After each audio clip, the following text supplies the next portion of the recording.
पाकिस्तानी 14 साल मारूफ टिकटॉकर मुआज़ जानी इंतकाल कर गया। वो 2 दिनों में इलाज के लिए भारत रवाना होना था। तफसीलात के मुताबिक फेफड़ों की बीमारी में मुब्तला 14 साल टिकटॉकर मुआज़ जानी इंतकाल कर गया। मुआज़ को आज भारत का वीज़ा भी मिल गया था और 2 दिनों में इलाज के लिए रवाना होना था।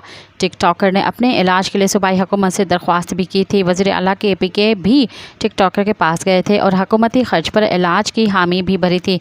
बादशाह टिकटॉकर की फौरी तौर पर भारत में फेफड़ों की पैबंदकारी के लिए सफरी इजाज़तनामे के हसूल के लिए वज़ीर आला खैबर पख्तूनख्वा सेक्रेटरीट से याद दहानी दरख्वास्त फ़ॉरेन ऑफिस सेक्रेटरी हुकूमत पाकिस्तान को इरसा की गई थी, जिसमें वज़ारत ख़ारजा हुकूमत पाकिस्तान से मेडिकल ट्रैवल के अमल को तेज़ करने की दरख्वास्त की गई थी ताकि कीमती इंसानी जानों को बचाया जा सके। मज़ीद ख़बरन ऐं तफ़सीलात लाइ विज़िट कयो असांजी वेबसाइट www.awamiNewsHD.com ऐं ॾिसंदा रहो अवामी न्यूज़ HD।